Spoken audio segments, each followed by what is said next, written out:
6 দিন চলে গেল। এই যে 6 দিন চলে গেল, কখনো আর ফিরে পাবো না।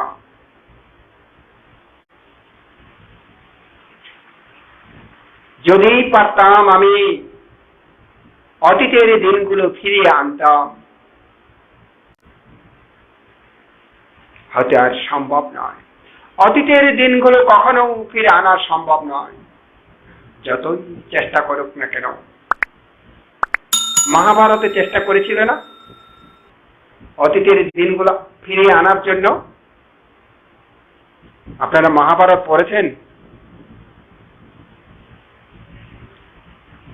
মহাভারত হিস্ট্রি দেখেছেন, শুনেছেন? হ্যাঁ,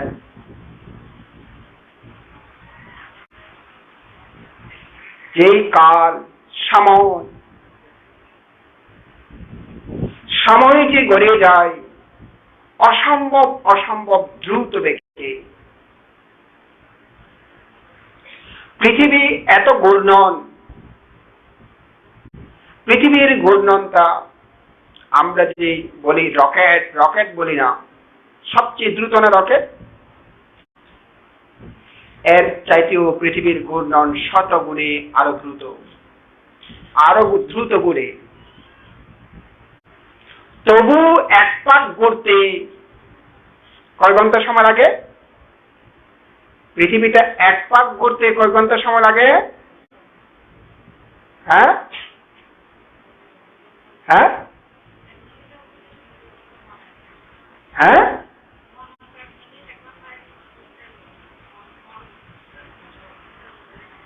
365 দিন লাগে এক পাক ঘুরতে, বুঝছেন?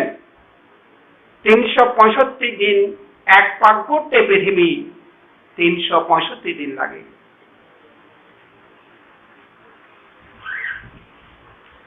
চন্দ্র এক পাক ঘুরতে কতদিন লাগে?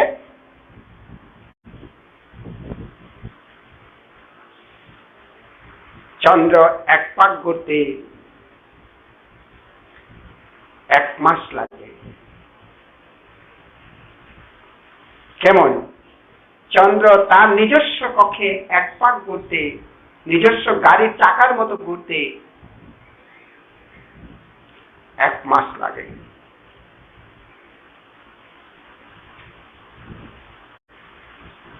তাহলে দেখুন, এই পৃথিবীটা যদি হঠাৎ করে থেমে যায়, আমরা যারা আছি তারা পৃথিবীর ভূপৃষ্ঠে আছি, তাই না? আমরা যারা আছি প্রত্যেকে এই পৃথিবীর ভূপৃষ্ঠে আছি। ভূপৃষ্ঠ তো বুঝেন না? হ্যাঁ, সবাই বুঝেন ভূপৃষ্ঠ? ভূপৃষ্ঠ বুঝো? হ্যাঁ,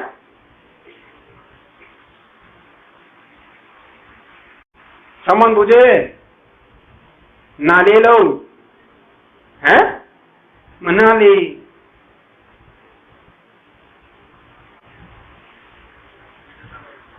এখন একটা আপেল পেতাম, খুব ভালো হতো না? আচ্ছা, ওইটা দেন। হ্যাঁ, এটা ধরো না আপেল না?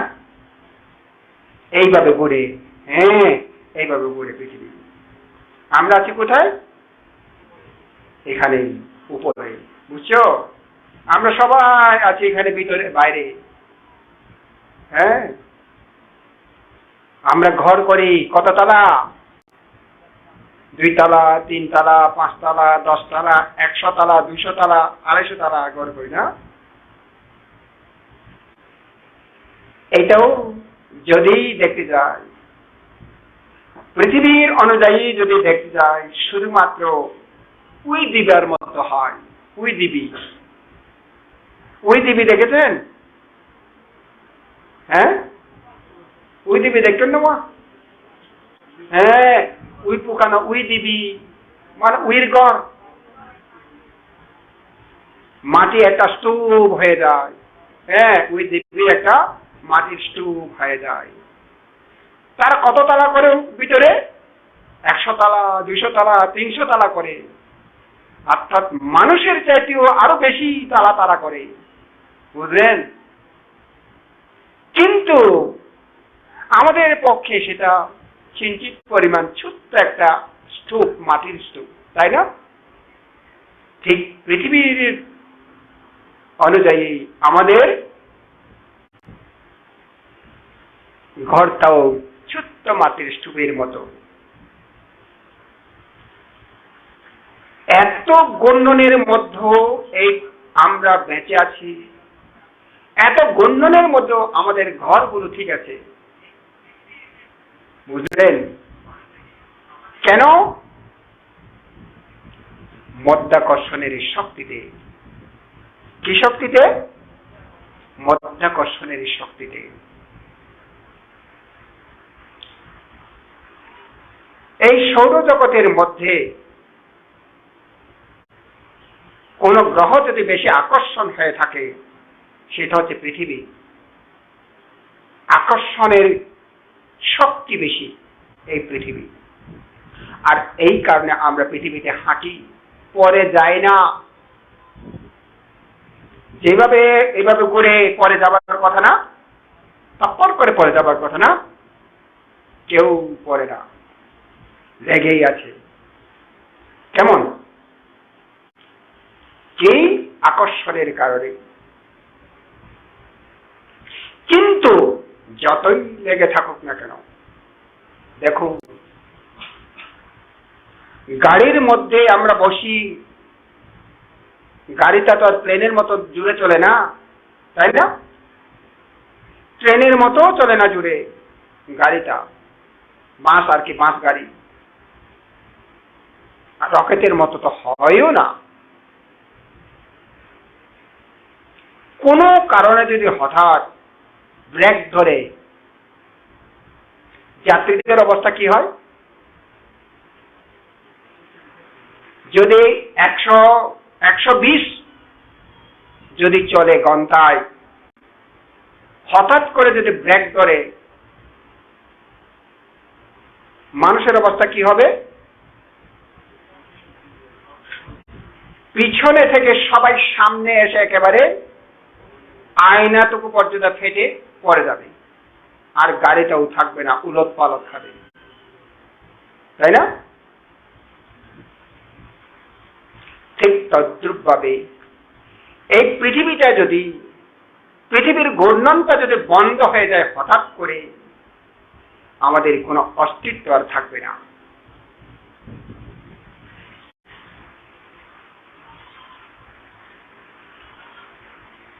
কি কারণে এই কথাটা বলছি? আকর্ষণের কথা বলতে গিয়ে এই কথাটা বলছি। কেন? ঘরের কথা মনে পড়ে, যাব যাব করে মনে পড়ে। কি কি আকর্ষণ এখানে আছে প্রতিদিন বলি। কথা বলার আকর্ষণ, অধিক অধিক দেখার আকর্ষণ, আমাদের সব কিছু আকর্ষণ রয়ে গেছে। কেমন?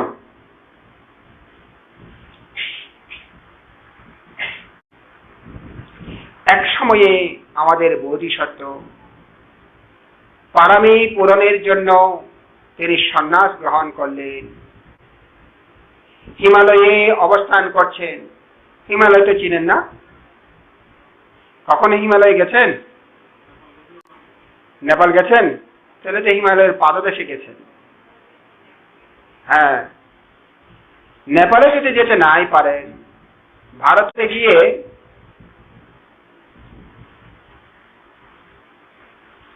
দার্জিলিং এ যাবেন। হ্যাঁ, ওইটা মোটামুটি এটাও হিমালয়ের পাদদেশ। ভুটানে যাবেন, ওইটাও হিমালয়ের পাদদেশ। হিমালয়ে অবস্থান করতেন, সেখানে কোনো ঘর বাড়ি নেই। তার আহার হচ্ছে ফলমূল, ফলমূল হচ্ছে আহার। আর মানুষের জীবন জন্ম থেকে আহারের সাথে সাথে কিছু লবণ মিশ্রিত আমরা খাই, তাই না? লবণ মিশ্রিত খাই, এই কারণে আমাদের শরীরটা লবণেরও প্রয়োজন হয়, কারণ জন্মগত আমাদের এই দেহ অনেক কিছুর সাথে লবণও একটা সংযুক্ত। দেহের মধ্যে যদি লবণ কমে যায় তাহলে লবণ খেতে হয়। মাঝে মধ্যে মানুষের মধ্যে লবণ কমে যায় না, দেহের মধ্যে লবণ কমে যায়, ডাক্তারকে লবণ বৃদ্ধি হওয়ার জন্য ওষুধ দিতে হয়। এই লবণ খেয়ে হয় না, ওষুধ দিতে হয়। মাঝে মধ্যে লবণ বৃদ্ধি হয়ে যায়, এই কারণে লবণ খেতে পারে না,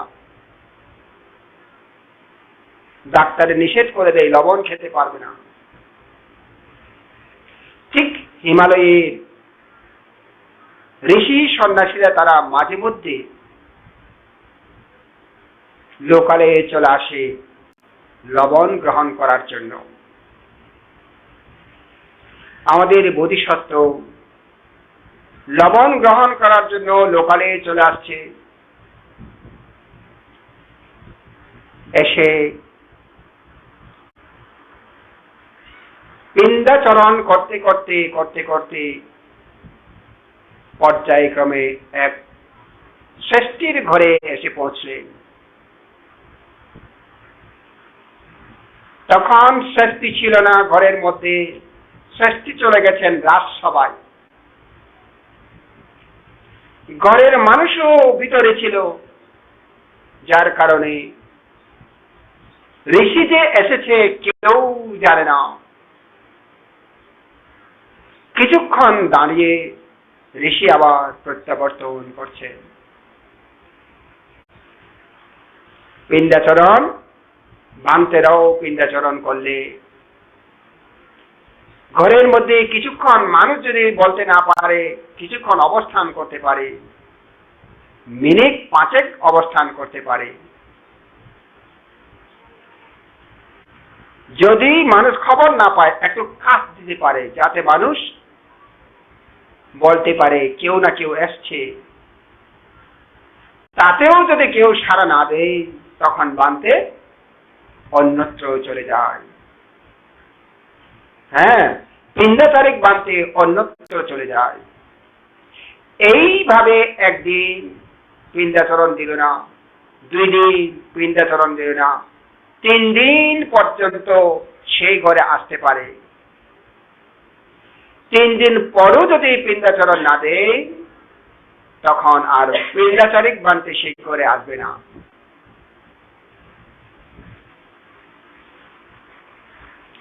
এইভাবে ঋষি প্রব্রজিত তারাও এখন পিণ্ডাচরণ করতে আসছে আমাদের বোধিসত্ত্ব ঋষি প্রব্রজিত হয়। কিছুক্ষণ দাঁড়িয়ে যখন কেউ কোনো সাড়া পাচ্ছে না, তিনি ফিরে যাচ্ছেন। ঘরের বিচার বাইরে যেতেই ওইদিকে শ্রেষ্ঠী রাজসভা থেকে ফিরে আসছিলেন।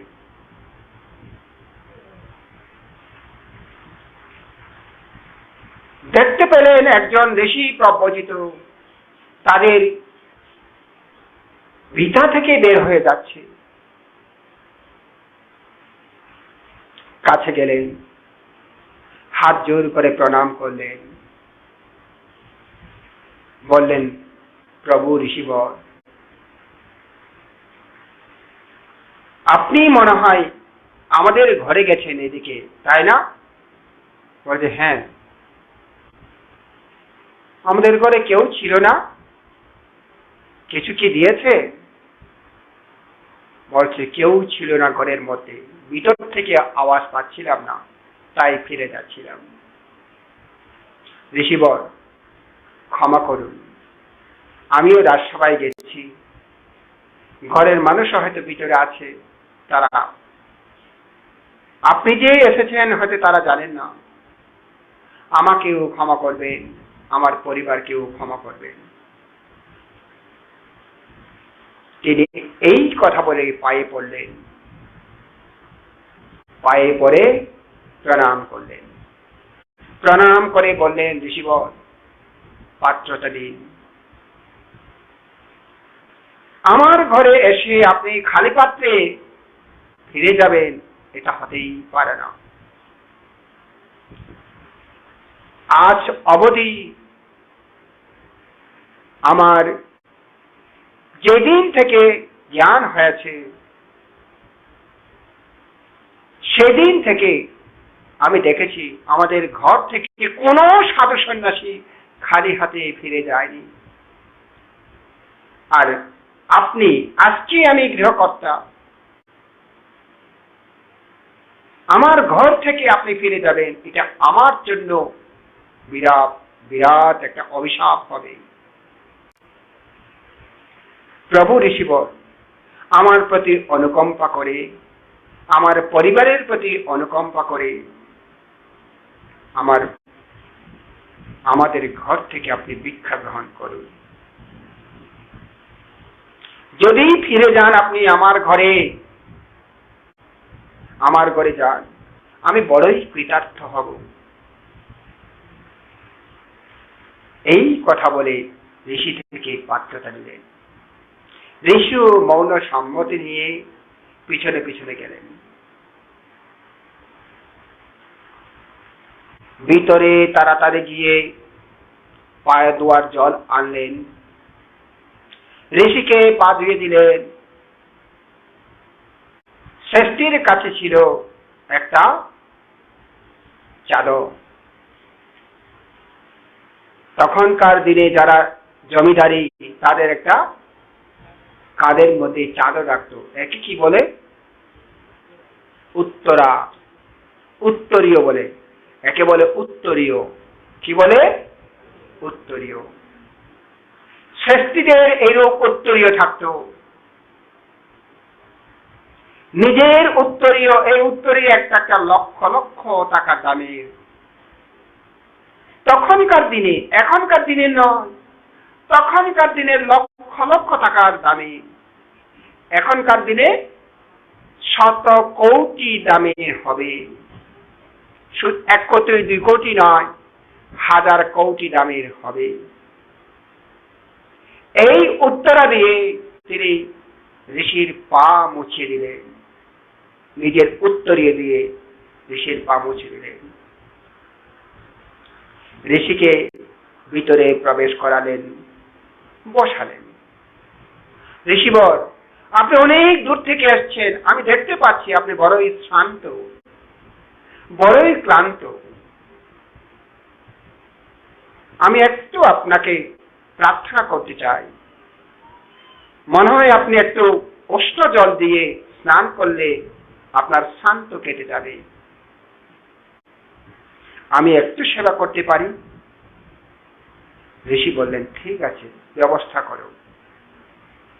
গরম জল দিলেন, সমস্ত ঠিকঠাক করে দিয়ে ঋষিকে প্রার্থনা করলেন, ঋষিবর আপনি স্নান করুন।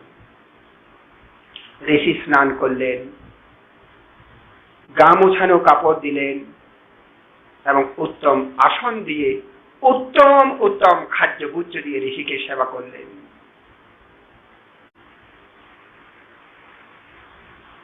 যখনই সেবা করছিলেন, আহার খাচ্ছিলেন, এদিকে ঋষি ওইদিকে সেবা করে করে বলছে, আমার কি সৌভাগ্য, আমার কি সৌভাগ্য, আমি আপনার মতো একজন প্রব্রজিতকে পেয়েছি। আমার জীবন ধন্য হয়েছে। একেবারেই আমার ছোট্ট কাল থেকে ইচ্ছে ছিল আমি একজন ঋষিকে সেবা করি, ঋষি প্রব্রজিতকে সেবা করি। কারণ আমার মা বাবা সেবা করতে আমি দেখেছি। তখন থেকে আমার ইচ্ছে ছিল, আজ আমার ইচ্ছে পূর্ণ হতে চলেছে। আমার আরো ইচ্ছে আছে, আজীবন যেন আমি ঋষিকে সেবা করে যেতে পারি, ঋষি প্রব্রজিতকে সেবা করে যেতে পারি।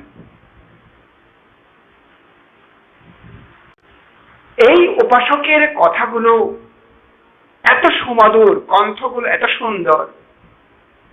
ঋষি চিন্তা করছে, কেউ কেউ কথা বললে বিরক্ত বিরক্ত লাগে। বিশেষত ঋষি বা ব্রহ্মচিতরা খাবার সময় কথা বলেন না। কেউ কথা বললেও বিরক্ত লাগে, কিন্তু আজ ঋষির মতো কোনো কারণেই বিরক্ত লাগছে না, বরঞ্চ তার কথাগুলো শুনে ভালোই লাগছে। কারণ তার কণ্ঠটা অত্যন্ত সুমধুর ছিল। এই কারণে আহার যখন সমাপন করলেন, সমস্ত ধুয়ে পরিষ্কার করে ঋষির পাশে বসলেন। ঋষি তাকে ধর্মদান দিলে। এরপরে শ্রেষ্ঠী ঋষির পায়ে পড়ে প্রণাম জানিয়ে বললেন, ঋষিবর, আমার একান্ত প্রার্থনা, আমার ইচ্ছা আপনি পূরণ করুন। আমি জানি আমার ইচ্ছা আপনি পূরণ করতে পারবেন। অন্তত পক্ষে আপনি বছর কাল হলেও আমার এই পাশে আমি আপনাকে আমার ঘরের পাশে উদ্যানে আপনাকে কুটির নির্মাণ করে দেব, এখানে থাকুন। প্রতিদিন আপনি আমার গৃহে এসে পিণ্ডাচরণ করে আমাকে কৃতার্থ করুন, আমার ঘরে এসে আহার করে কৃতার্থ করুন। এমন ভাবে বললেন, ঋষি কোনো কারণে না বলতে পারলেন না, থেকেই গেলেন। বছর থাকার পর একদিন ঋষি রাত্রে চিন্তা করছে, আমার এই প্রব্রজিত জীবন, এটা তো অনুরাগের জন্য নয়, এটা তো বিরাগের জন্য। আমার এই প্রব্রজিত জীবন গৃহ সেবায় আসক্ত হওয়ার জন্য নয়, গৃহ সেবাকে নিরাসক্ত হওয়ার জন্যই প্রব্রজিত জীবন। কেন আমি এতদিন পর্যন্ত আছি? যদি এভাবেই থাকি তাহলে আমার গৃহত্যাগের কি বা প্রয়োজন ছিল? গৃহত্যাগের সার্থকতাই বা কি? নিজেকে নিজে প্রশ্ন করছে। এখানে সেবার কোনো কমতি নেই, শ্রদ্ধার কোনো কমতি নেই গায়কের পক্ষ থেকে। তারপরেও নিজে নিজে ভাবছে তার পক্ষে কোনো কমতি নেই, তার মতোই সে সেবা করছে, অত্যন্ত পুণ্য করছে। কিন্তু আমার তো এরূপ অধিষ্ঠান ছিল না, আমার তো এরূপ মত ছিল না। আমি তো সব কিছু ত্যাগ করে চলে গিয়েছি, আমার সমস্ত ধন সম্পদ দান করে দিয়েছি। এত সম্পত্তি দান করে আমি হিমালয়ে চলে যেতে পারি, ত্যাগ করতে পেরেছি। সামান্য লবণাম্বল, সামান্য উত্তম আহারের জন্য বসে আছি।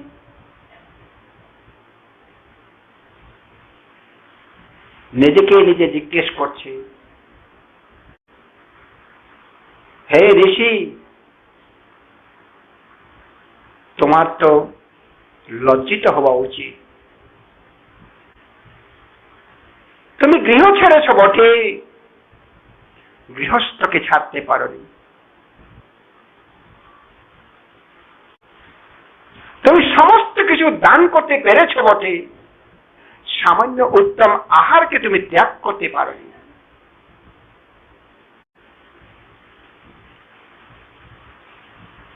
তোমার পরিবার পরিজন সবাইকে তুমি ত্যাগ করতে পেরেছ, কিন্তু সামান্য শ্রেষ্ঠীর আপ্যায়নকে ত্যাগ করতে পারোনি। কেমন তুমি ঋষি? কেন তুমি ব্রহ্মচর্য গ্রহণ করলে? এইভাবে নিজেকে নিজে প্রশ্ন করলেন। তারপর সিদ্ধান্ত নিলেন, না, আমি আর থাকবো না। বোর হতে না হতে ষষ্ঠী এসে প্রতিদিনের ন্যায় ষষ্ঠী এসে পর্ণকোটের পাশে উপস্থিত। তখন প্রতিদিনের ন্যায় ঋষি খুব বুড়ে উঠে পায়চারি করছিলেন। পায়চারি মানে কি? চংক্রমণ। পায়চারি মানে চংক্রমণ। খুব বুড়ে উঠে চংক্রমণ করছিলেন। আমি কিন্তু এখানে দেখি কেউ কেউ 4:30টার পরেও কিন্তু ঘুম থেকে উঠছে না, তাই না? 4:30টার পরেও 5টার কাছাকাছির মধ্যেও কেউ কেউ ব্রাশ করছে, আমি দেখতে পাচ্ছি, তাই না? আরামের ঘুম তাকে ছাড়তে পারে না। রাত্রে তো গরম তো ঘুম যেতে পারে না। সকালে একটু আরাম হয়, তখন তুলে দেয় বাঁধতে। আরামটাকে বাঁধতে দিয়ে আরাম করে দেয়। কেন বাঁধতে 6টা বাজে তুলতে পারে না? আর একটু ঘুমিয়ে যেত, 7টা হলে তো আরো ভালো, তাই না?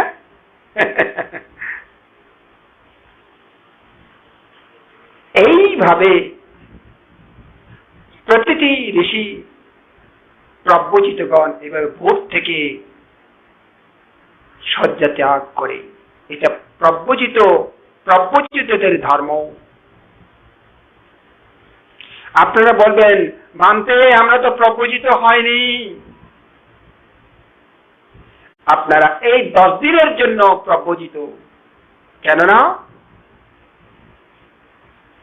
ভিক্ষু শ্রমণরা তারা 10 দিনের জন্য নয়, সারা জীবনের জন্য তারা গৃহত্যাগ করেছে। আর আপনারা 10 দিনের জন্য গৃহত্যাগ করেছে।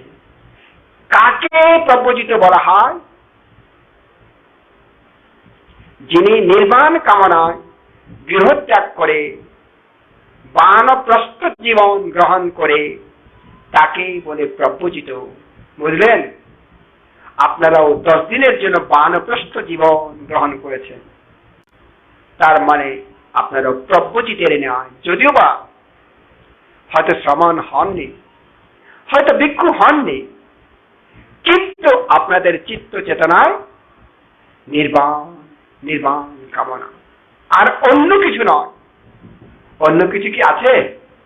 হ্যাঁ, নাই।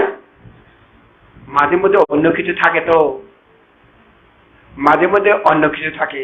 কেউ কেউ ধ্যান করতে আসে কেন জানেন? ছেলের জন্য মেয়ে দেখবে বলে, বুঝছেন? কেউ কেউ ধ্যান করতে আসে মেয়ের জন্য ছেলে দেখবো বলে, বুঝছেন? এখন কেউ কেউ হয়তো এখানে আসবে, ধ্যানী কোনো মেয়ে আসছে কিনা, হ্যাঁ আমার ছেলের জন্য নিয়ে যাব, কারণ ধ্যান করলে এই মেয়েটা খুব লক্ষ্মী হবে। আমার ঘরের বউ যদি করি লক্ষ্মী হবে, আমার ঘরটাও লক্ষ্মীতে ভরে যাবে। আপনারা তো জানেন,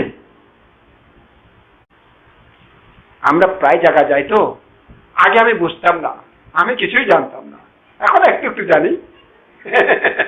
আগে আমি জানতাম না, এখন একটু একটু জানি। হয়তো আমার খবর নাই, পরে শুনি আর কি। দেখো, প্রত্যেকে এই ঘরে লক্ষ্মী নিয়ে যেতে চায়, অলক্ষ্মী কেউ নিয়ে যেতে চায় না, বুঝছেন? লক্ষ্মী নিয়ে যেতে চায়। এখন যেটাই ব্রহ্মচিতের কথা বলছিলাম, প্রকৃত ব্রহ্মচিত এরূপেই হয়। তারা গৃহস্থের প্রতি বা গৃহের প্রতি তাদের চিত্ত নিবদ্ধ থাকে না, চিত্ত আবদ্ধ থাকে না। সুসাধুর প্রতিও তাদের কোনো চিত্ত আবদ্ধ থাকে না। তাই এই সন্ন্যাসী ঋষিবর চিন্তা করছেন আজকেই চলে যাব। যখন ষষ্ঠী আসলে পাশে এসে ঋষিকে প্রণিদিনের ন্যায় একেবারেই মাটিতে লুটিয়ে প্রণাম করলেন। প্রণাম করে বলছে, ঋষিবর, আপনার ঘুম ভালো হয়েছে তো? সুখ নিদ্রা হয়েছে তো? ঋষি বললেন, যে ব্যক্তি সমস্ত গৃহস্থ ছেড়ে, গৃহবাস ছেড়ে, আত্মীয় স্বজন ছেড়ে, ধন সম্পদ ছেড়ে ব্রহ্মচিত গ্রহণ করে, তাদের এমনিতেই সুখ নিদ্রা হয়। বুঝলেন? আপনাদের কি সুখ নিদ্রা হয় নাকি ঘুম হয় না? হ্যাঁ, বউ আসছে তো আসছি, আর ঘরের মধ্যে খ্যাঙ্গরে তো কন্যা ভারী, আর বউ সামলাইতে পারেননি, আর সঠিকভাবে আইয়েননি, নাতি বউ খ্যাঙ্গরে তো কন্যা ভারী, বউ বসে বসে এটা চিন্তা করে, তাইলে তো চমৎকার গৃহত্যাগ হবে না? এগুলো হয়, তাই না? এগুলো চিন্তা করে বসে বসে চোখ বন্ধ করে করে এগুলো চিন্তা করে। বুঝলেন?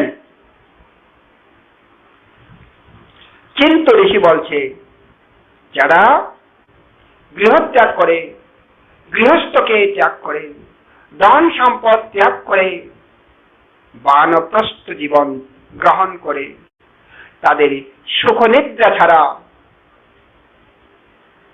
অন্য কিছু হয় না, তাদের সুখ নিদ্রা হয়।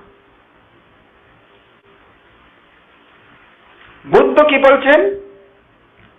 কামনার বন্যি জ্বালা নিবিয়াছে যার, অন্তরেতে অনাবিল শান্তি পারাবার, তরঙ্গায়িত নিরন্তর ব্রাহ্মণ সে জন, সকল কালেতে করে সুখেতে শয়ন।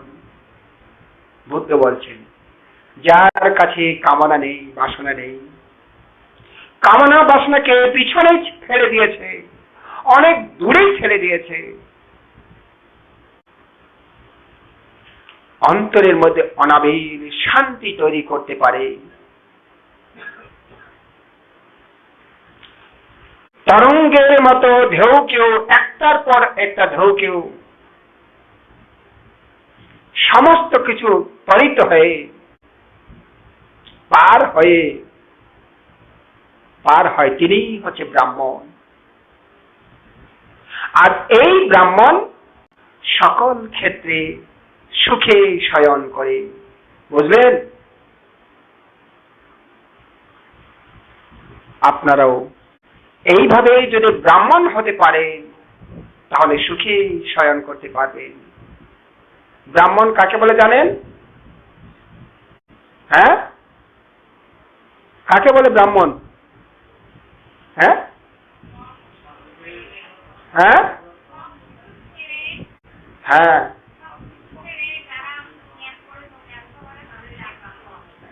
সব কিছু ছেড়ে যিনি শীলমান শীল সম্পন্ন হন, ঘর বাড়ি সবকিছু ত্যাগ করতে পারে, তাদেরকে ব্রাহ্মণ বলা হয়। আর মার্গলাভী হলে তো কথাই নেই, বড় ব্রাহ্মণ হয়, মহাব্রাহ্মণ হয়ে যায়। তাহলে ব্রাহ্মণেরা সকল সময় সুখে শয়ন করে, বুদ্ধ বলছে। এখন ঋষিও এই কথাটি বলছে, আমাদের বোধিসত্ত্ব ঋষি। দেখুন, বুদ্ধ হবার আগেও তিনি উপলব্ধি করেছিলেন এগুলো। উপলব্ধি করে এটা কি? উপলব্ধি করে এটা কি? কালকেই বলেছিলাম, অনুভূত করে এটা কি? বেদনা। কি বেদনা। কিসের বেদনা হয়? যদি সুখ নিদ্রা হয় সুখ বেদনা, সুখ নিদ্রা হলে সুখ বেদনা। সুখ নিদ্রা যদি না হয় কি দুঃখ বেদনা। সুখ নয়, দুঃখ নয়, উপেক্ষা বেদনা। তাইলে তো মুখস্থ হয়ে গেছে না? আবার আমার ছাত্ররা খুব ভালো।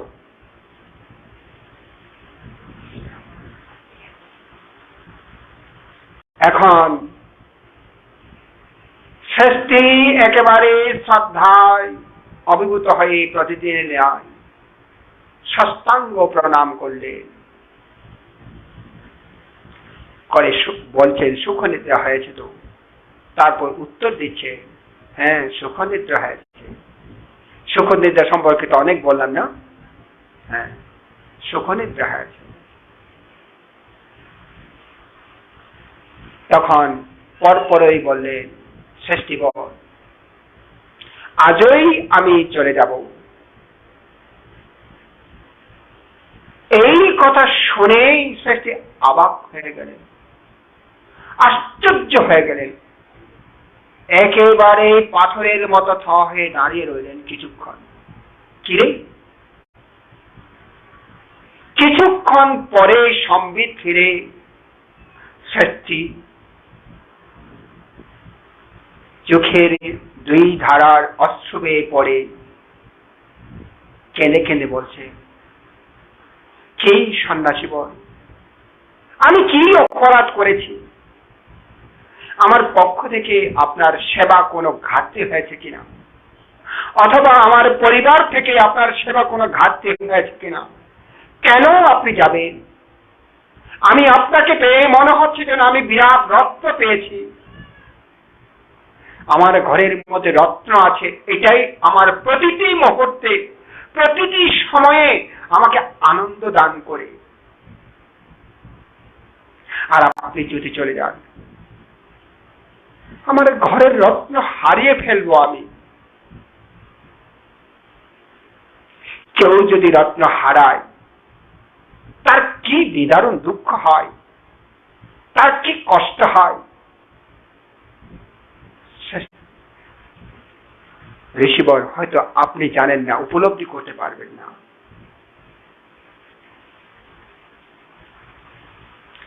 কেন আপনি যাবেন বলুন? আমাদের পক্ষ থেকে কোনো ভুল হয়েছে কিনা বলুন। না না ষষ্ঠী বল, আপনাদের সেবা শুশ্রূষায় আমি ভরে প্রীত, বড়ই আনন্দিত। তাহলে কেন আপনি চলে যাবেন? যদি আমাদের পক্ষ থেকে কোনো অপরাধ নাই করে থাকি, সেবার কোনো ত্রুটি না হয়ে থাকে, কেন আপনি যাবেন? দেখুন ষষ্ঠীবর, প্রব্রজিত জীবন গৃহস্থের পাশে থাকার জন্য নয়, এই গৃহস্থের সুস্বাদু আহারের জন্য নয়, গৃহস্থের সেবা পাওয়ার জন্য নয়। প্রব্রজিত জীবন আত্মত্যাগের জন্য, আত্মসাফল্যের জন্য। যেখানে গিয়ে প্রব্রজিত জীবন বিরাগের সৃষ্টি হয়, যেখানে গিয়ে প্রব্রজিত জীবন নিরাসক্তের সৃষ্টি হয়, বিবেক জাগ্রত হয়, সেখানের এই প্রব্রজিতের স্থান।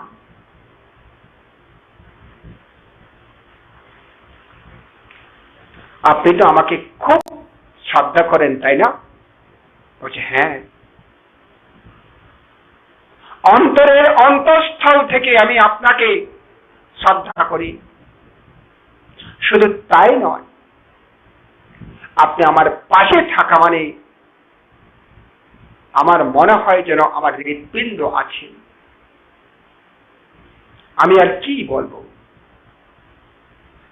তবু সৃষ্টি বল, সত্যি সত্যি যদি ভালোবাসেন, সত্যি যদি আমার মঙ্গল চান, আপনি আমাকে বিদায় দেবেন। কারণ এটা প্রভুচিতের স্থান নয়। আমাকে আমার ধর্মটা পালন করতে সুযোগ দিন। আর কথা বলতে পারলেন না, বাধ্য হয়ে বিদায় দিতে হলো।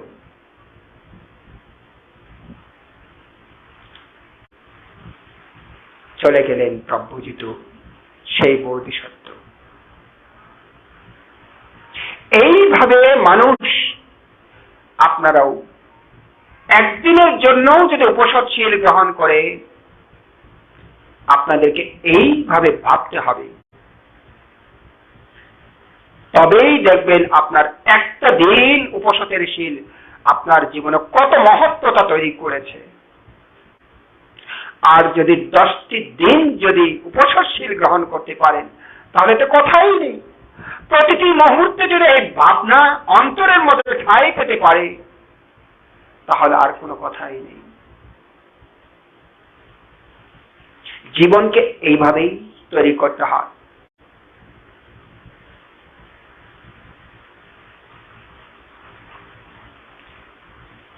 আজকে গত পরশু বেদনার কথা বলেছিলাম, গতকালও বেদনার কথা বলেছি, আজকেও সেই বেদনার কথাই বলব। কেন? এখনো আমরা সুখ বেদনা কামনা করি, তাই না? ভান্তে আর কেল ব্যথা হতে যাইব, এখানে আশীর্বাদ গরম না, কেল ব্যথা যাইবার লাই। কেমন? ভান্তে আপনি যে অপারেশন হইতো, ওই ব্যথা যাবে, এখানে আশীর্বাদ গরম না। সবাই আশীর্বাদ খুঁজছে। আশীর্বাদেই যদি সবগুলো চলে যায়, তাইলে তো আপনি আর ধর্মচর্চা করবেনই না, তাই না? আর ধর্মচর্চার দরকার নেই। তাহলে কি আশীর্বাদে চলে যায় না? হ্যাঁ, কিছু কিছু ক্ষেত্রে আশীর্বাদেও চলে যায়। না হলে ইচ্ছিতাং পতিতাং তুমহাং ক্ষিপ্পমেব সামিজ্জাতু পুরেন্তু চিত্ত সংকপ্পো চন্দো পন্নু রসো যথা। ইচ্ছিতাং পতিতাং তুমহাং সব্বমেব সামিজ্জাতু পুরেন্তু চিত্ত সংকপ্পো মানে জ্যোতি রসো যথা। এই কথাগুলো বলবে কেন, তাই না? এগুলো কি বান্তারা বানায় বানায় বলে না, এটা প্রত্যেক বুদ্ধের বাণী। প্রত্যেক বুদ্ধ এর চাইতে বেশি বলে না। আপনি যা প্রার্থনা করেন তার যেন পূর্ণ হয়, যা ইচ্ছিত বস্তু, আপনার যা ইচ্ছা পূর্ণ হোক খুব দ্রুত বেগে। কিভাবে? পূর্ণচন্দ্র যেমন সমগ্র পৃথিবীকে আলোকিত করে, ঠিক তদ্রূপ আপনার জীবনেও চন্দ্রের মতো পূর্ণ হোক। ঘোর অন্ধকারে মণি যেমন জলে চারিদিকে প্রবাহ পরিপূর্ণ করে দেয়, তদ্রূপ আপনার জীবনেও দ্রুতভাবে প্রবাহ পরিপূর্ণ হোক, এইভাবে আশীর্বাদ করে থাকেন। এখন আপনার যেমন কোমরে ব্যথা কামনা নেই, বারবার প্রার্থনা করেন চলে যাবার জন্য, ঠিক তদ্রূপভাবে আমারও প্রতিটি জনে এভাবে দুঃখ কেউ চায় না, প্রত্যেকেই সুখ চায়, শান্তি চায়। সাধারণ হীন প্রাণীরাও সুখ চায়, শান্তি চায়, মানুষের কথা দূরেই থাক। তবে সাধারণ হীন প্রাণীরা দুঃখ পেলে দুঃখ থেকে জ্ঞান অর্জন করতে পারে না, কিন্তু মানুষেরা দুঃখ থেকে জ্ঞান অর্জন করতে পারে। বুঝছেন? ব্যথা আছে, আমি কামনা করি না ব্যথা, ব্যথাটা আমার কাছে অভিশাপ, তাই না? আপনার কাছে অভিশাপ নয় কি ব্যথাগুলো, কষ্টগুলো অভিশাপ নয় কি? হ্যাঁ, মাঝে মধ্যে এভাবেই ভাবুন। সিদ্ধার্থ যখন শেষ বজ্রাসনে বসেছিলেন, তখন মারের কি করেছিল?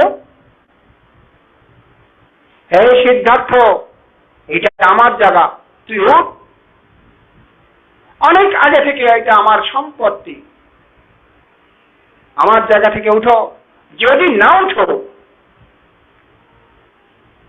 আমি তোমাকে কেমন করে উঠাবো দেখ, সোজা আঙ্গুলে যদি না হয় বেকা আঙ্গুলে হলেও তুলবো তোমাকে। শাস্ত্রের মধ্যে লেখা আছে, কত অস্ত্র মারল না, কত ধরনের অস্ত্র মারল, কে কারা? মারেরা কত অস্ত্র মারল, আর সিদ্ধার্থ কি করলো? হ্যাঁ, সিদ্ধার্থ নির্বিঘ্নে বসে আছে, নির্বিঘ্নে বসে আছে, কোনোভাবে প্রতিবাদ নেই, কোনোভাবে প্রতিবাদ নেই, নির্বিঘ্নে বসে আছে। বিন্দু পরিমাণ মারদের প্রতি ক্রোধ উৎপন্ন হয়নি, মৈত্রীতে পরিপূর্ণ ছিলেন, তাই না?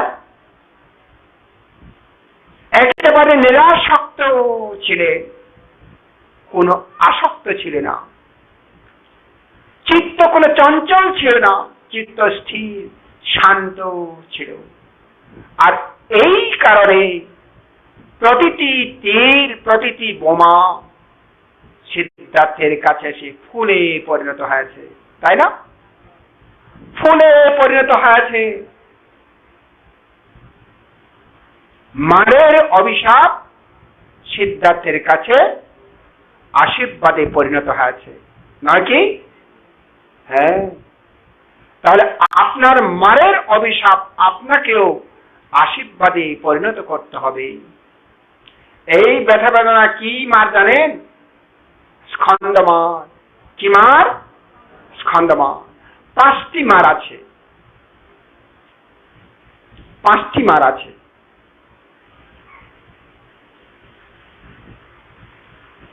স্কন্দমার, মৃত্যুমার, দেবপুত্র মার, অভিসংস্কার মার, আর কি? কয়টা হয়েছে? 4টা। কি কি? মৃত্যুমার, স্কন্দমার, অভিসংস্কার মার, দেবপুত্র মার, ক্লেশমার। 5টা মার আছে। সবগুলো মিলে একটাই হয়। ক্লেশ মানে কি? দুঃখ, কষ্ট, যন্ত্রণা, ক্লেশ। এই দুঃখ, কষ্ট, যন্ত্রণা হচ্ছে ক্লেশমার। যেই কোনো দুঃখ কষ্ট, মানসিক দুঃখ হোক, শারীরিক দুঃখ হোক, এইগুলো হচ্ছে ক্লেশমার। মানসিক যন্ত্রণা থাকলেও ভাবনা করতেই পারে না, ক্লেশমারে পেয়ে বসে। শারীরিক যন্ত্রণা থাকলেও ভাবনা করতে পারে না, ক্লেশমারে পেয়ে বসে। ঠিক তদ্রুপভাবে স্কন্দমার হচ্ছে শুধু রূপস্কন্ধ। স্কন্দমার হচ্ছে কি? রূপস্কন্ধ। অর্থাৎ এই শরীরে ব্যথা বেদনা, এই শরীরে ব্যথা বেদনা। ওই যে মির্জাপুর থেকে কি নাম? কি নাম আপনার? গীতা রানী বড়ুয়া। দুপুরেও তার ছেলে ফোন করেছিল। ছেলেকে ধন্যবাদ, আমি আশীর্বাদ করছি এরূপ ছেলেকে। মায়ের খবর নেই, মায়ের সুখ শান্তির খবর নেই। এটাই হচ্ছে ছেলের কর্তব্য। ছেলে তো বলতে পারত মা কেন গেছে, গেছে যখন কষ্ট পা, এই কথা বলেনি, বরঞ্চ মায়ের অসুস্থ জানে, এই কারণে মায়ের খবর দিচ্ছে। কোথায় থেকে আমার নম্বরটা পেল আমি জানি না। হ্যাঁ, আপনার ছেলে খুব ভালো, আশীর্বাদ করছি, ঠিক আছে। ও বা কথা শুনুন, ছেলে যদি অনার হিসেবে দূরে অনেক সামনে মেয়েকে দুধ দিবেন, ছেলে মেয়েকে দুধ দিবেন।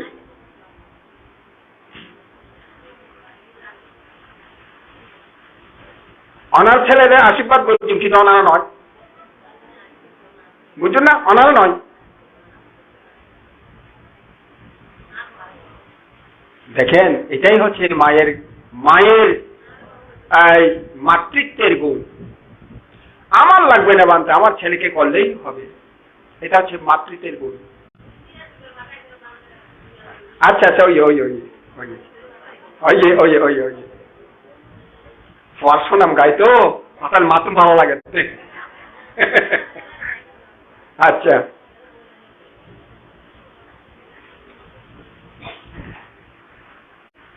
খবর নিচ্ছেন, আমি এই কথাটাই বলছি।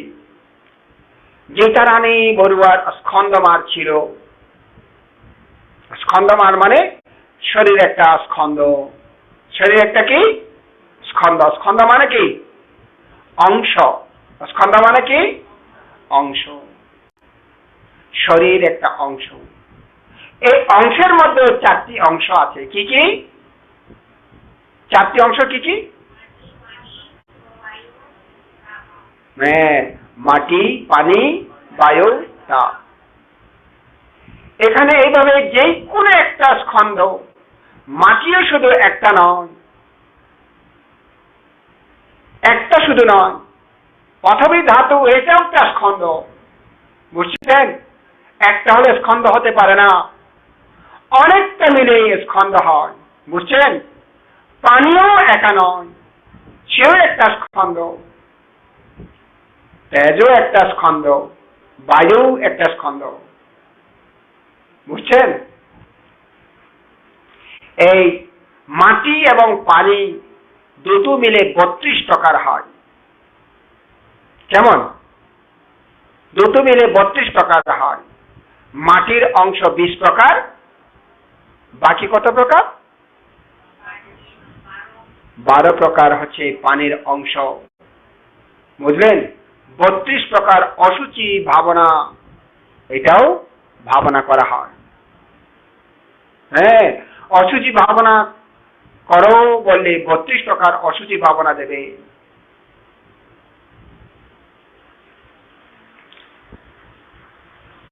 এই যে এখন স্কন্ধ মা, শরীরে ব্যথা অনেকের মধ্যে আছে, কোমরে ব্যথা অনেক মানুষের কাছে আছে এখন।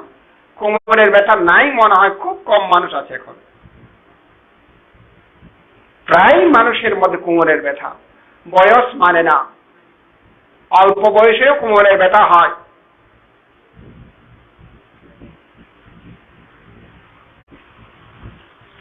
তাহলে এইটা, এই কোমরের ব্যথায় কেউ যদি বলে মানতে আমার কোমর ব্যথা তো এই কারণে আমি ধ্যান বসিনি, তাহলে স্কন্ধ মারে পেয়ে বসেছি তাকে।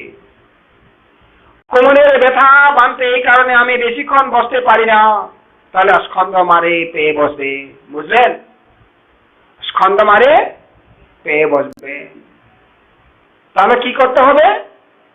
ওই সিদ্ধার্থের মতো ধৈর্য ধারণ করে শান্ত ভাবে বসে স্কন্ধ মার্গে উপেক্ষা করতে হবে। কি দিয়ে? মৈত্রী দিয়ে, করুণা দিয়ে, মুদিতা দিয়ে উপেক্ষা করতে হবে। কেমন? এইভাবেই যদি করতে পারেন, স্কন্ধ মার থাকলেও আপনাকে তলাতে পারবে না, আপনাকে তলাতে পারবে না। স্কন্ধ মার আছে বটে, কিন্তু আপনাকে তলাতে পারবে না। দেখুন, স্কন্ধ মারে আপনাকে অভিশাপ দিচ্ছে, এই তুই মার্গফল লাভ করতে পারবি না, তোকে আমি মার্গফল লাভ করতে দিব না। করে দেব, তখন কি করবেন? শান্তভাবে বসে থাকবেন। কি করে? শুধু বসে থাকবেন তা নয়, ব্যথাকে মন দিয়ে ব্যথাকে জানবেন, ব্যথাটাকে জানবেন, ব্যথা বলে জানবেন। কিভাবে জানবেন? এই ব্যথা শরীর দেহ মাত্র, আমি আমার নয়। এই ব্যথা আমার নয়, রূপস্কন্ধ আমার নয়, আমি নয়। মাটির অংশ আমি নয়, আমার নয়। জলের অংশ আমি নয়, আমার নয়। তেজের অংশ আমি নয়, আমার নয়। বায়ুর অংশ আমি নয়, আমার নয়। কেমন? এইভাবে মাঝে মধ্যে নিজেকে প্রশ্ন উত্তর দিতে হয়। কেন? বীর্য শক্তি উৎপাদন করার জন্য। আবার শান্তভাবে বসে মধ্যস্থতা হয়ে দেখতে হয়। বুঝলেন? ব্যথাটাকে মধ্যস্থতা হয়ে দেখতে হয়। মানে এই ব্যথাটা আমার নয়, দেহ আমার নয়, তবু দেখতে হয়। দেখতে কি হয়? পাচ্যুপাত্তিতা হতে কার্য কারণকে বুঝতে পারে। দেহ আছে বলেই ব্যথা হয়, দেহের কারণে ব্যথা হয়। কি কারণে ব্যথা হয়? দেহের কারণে। তাহলে ব্যথাটা কি? ফল। দেহটা কি? কারণ। ব্যথাটা কি? ফল। ব্যথাটা কি? ফল। ব্যথাটা কি? ফল। ফল। ব্যথাটা কি? ফল। দেহটা কি? কারণ। দেহটা কি? কারণ। তাহলে এবার কারণ ও ফল পেয়েছেন, তাই না? এইভাবে ভাবনাকারী একজন ব্যথা পাচ্ছেন, কিন্তু ভাবনাকারী কার্যকারণ দেখে যাচ্ছে। বুঝছেন? তার মানে কি? জ্ঞান উৎপন্ন করছে। কারণ স্মৃতিটা কি? কেন স্মৃতি করছি? জ্ঞান মাত্রায় প্রতিষ্ঠিতি মাত্রায় অনিশ্চিত বিহারাতি। কেমন? হ্যাঁ, দেখুন তাহলে সাথে সাথে কার্য কারণ পাচ্ছে। আবার বলুন, ব্যথাটা কি? কারণটা কি? দেহ। দেহটা কারণ, ব্যথাটা ফল। এইভাবে প্রতিটি কিছুকে কার্য কারণ রূপে দেখো, কার্য কারণ রূপে দেখো। কেমন? আচ্ছা, যদি ব্যথাকে এত ধৈর্য ধারণ করার পরেও যাচ্ছে না, আমি কিন্তু ধৈর্য ধারণ করছি, মাঝে মধ্যে কি করতে হয় জানেন? এত বীর্য প্রয়োগ করতে হয়। ব্যথাটা যদি এই তোকে মেরে ফেলবো, আমি ব্যথা তোকে ছাড়বো না, এটা কি? এটা কি? এটা কি? আঙ্গুল। এটা কি? আঙ্গুল। আঙ্গুল কয়টা তুলল? একটা। তো আপনাকে কি করতে হয় জানেন? দুইটাই তুলবেন। এই ব্যথা, তুই আঙ্গুল একটা দেখালে কি হবে? আমি দুইটা দেখাবো। দুইটা। এভাবে তৈরি হয়তো কি? বিজয়।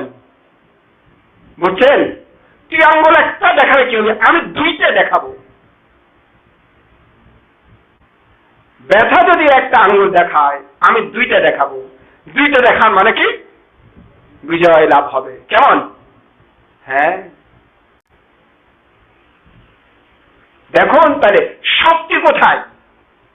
কি শক্তি? মনের শক্তি। মনের শক্তি। এইভাবে করতে হয়, মাঝে মধ্যে ব্যথার সাথে যুদ্ধ করতে হয়।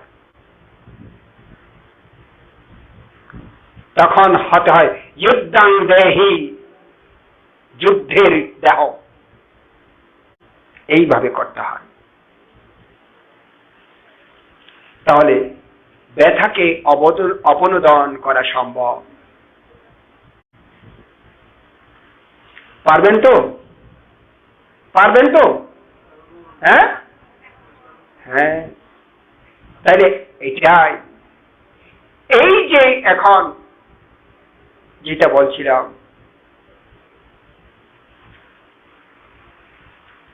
এখানে যে যুদ্ধ করছি ব্যথার সাথে, কার্যকারণ কি বলুন তো? কার্যকারণ কি? কোনটি ফল, কোনটি কারণ? হ্যাঁ, দেহ কারণ, ব্যথা ফল। এটা তো হয়ে গেছে। আমি যে এখন যুদ্ধ করছি, এটা কোনটা কারণ, কোনটা ফল? হ্যাঁ,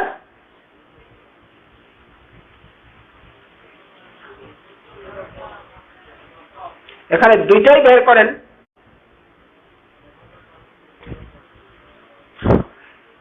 এখন বলছে যে দেহতা ফল, কি যুদ্ধতা কারণ। আসলে নয়, এটা মনের বীর্য প্রয়োগ করা। হ্যাঁ, ব্যথাটা ফল হবে, কিন্তু বীর্য হচ্ছে কারণ। ব্যথার কারণে বীর্য প্রয়োগ করছি। কেমন? ব্যথার কারণে বীর্য প্রয়োগ করছি।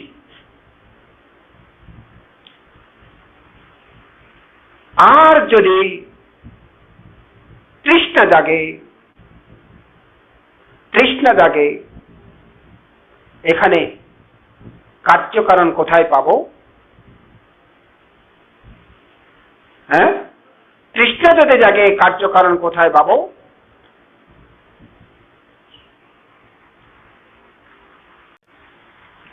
বলুন। মনে করেন আমার এখন মনে পড়ছে, কারো কথা মনে পড়ছে, কার্যকারণ কি?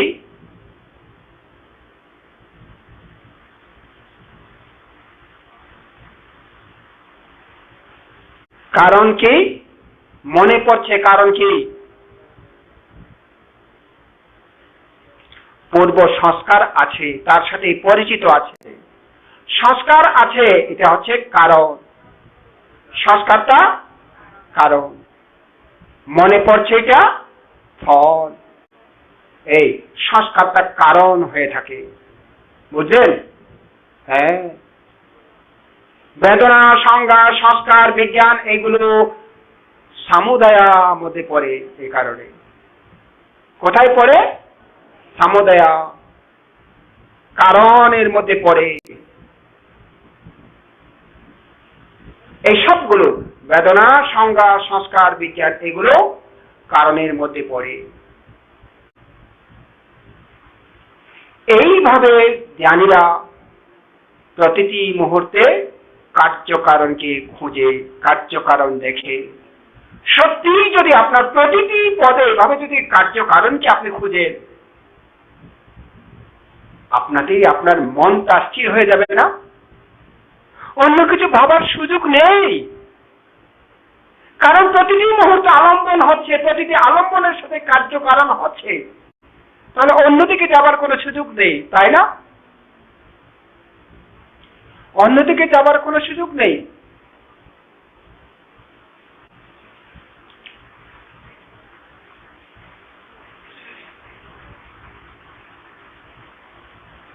এখন আমি কিছু এখন প্রশ্নের উত্তর, আনন্দ ভান্তের প্রশ্ন, বুদ্ধের উত্তর, এইগুলো বলবো।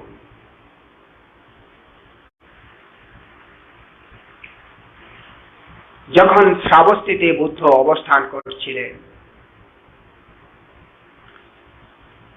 আনন্দ বুদ্ধকে প্রশ্ন করলেন, বুদ্ধ ভগবান, কুশলজনক শিল সমূহ কিরূপ হিত সাধক এবং কিরূপ ফলদায়ক। কৌশলজনক শিল সমূহ কিরূপ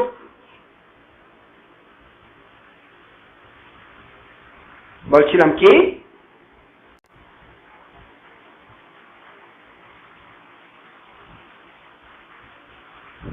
কিরূপ কুশলদায়ক কিরূপ ফলদায়ক। কুশল সাধক কিরূপ কুশল সাধক কিরূপ ফলদায়ক। বা হিত সাধক কিরূপ হিত সাধক কিরূপ ফলদায়ক। হিত সাধক তো বুঝেন না? হ্যাঁ, হিত সাধক তো বুঝেন না? হ্যাঁ, কুশলশীল সমূহ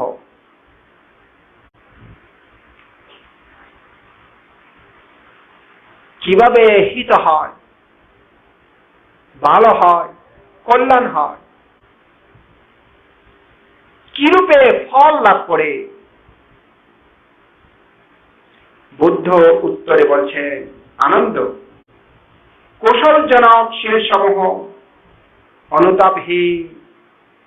অনুতাপহীন হন। বুঝছেন? এই কারণে হিত সাধক এবং ফলদায়ক। এই কারণে কি হিত সাধক এবং ফলদায়ক। অনুতাপহীন তো বুঝেন না? হ্যাঁ, যারা শিল পালন করে না তাদের অনুতাপ হয়, কেন আমি শিল পালন করিনি, অনুশোচনা হয়, কেন আমি শিল পালন করিনি। দেখুন, কেউ যদি কোনো কাউকে হত্যা করে তাকে কি করতে হয়? পুলিশ থেকে লুকিয়ে লুকিয়ে থাকতে হয়, তাই না? লুকিয়ে লুকিয়ে থাকতে হয়, একদিন দুই দিন লুকিয়ে থেকে চিন্তা করে, আহা কেন আমি হত্যা করলাম, হত্যা না করলে তো আমাকে লুকিয়ে থাকতে হতো না।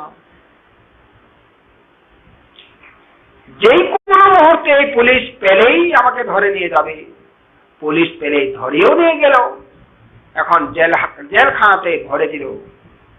প্রতিটি মুহূর্তে কষ্ট, ভাবছি কেন আমি হত্যা করলাম, যদি নাই করতাম আজকে জেলে আমাকে থাকতে হতো না। আমার সংসার তারাও দুঃখ পাচ্ছে ঘরে, আমিও জেলে কষ্ট পাচ্ছি, অনুতাপ করে। বুঝলেন? এই কারণে বুদ্ধ বলছে, এটা তপ্পতি পেচ্ছা তপ্পতি পাপকারী উভয়ত্থ তপ্পতি। এই জন্মেও তারা অনুতপ্ত হয়, পরজন্মেও অনুতপ্ত হয়।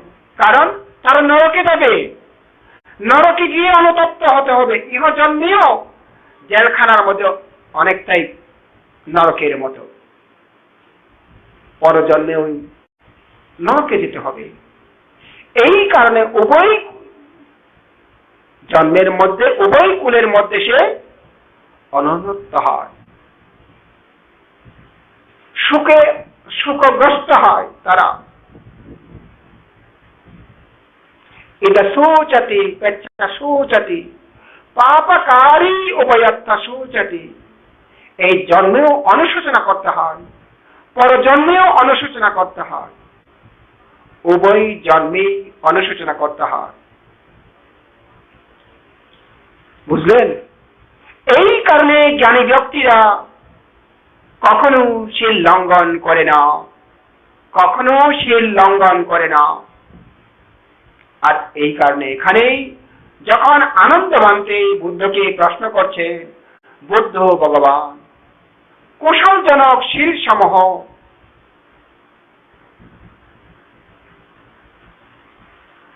কিরূপ হিত সাধক এবং কিরূপ ফলদায়ক।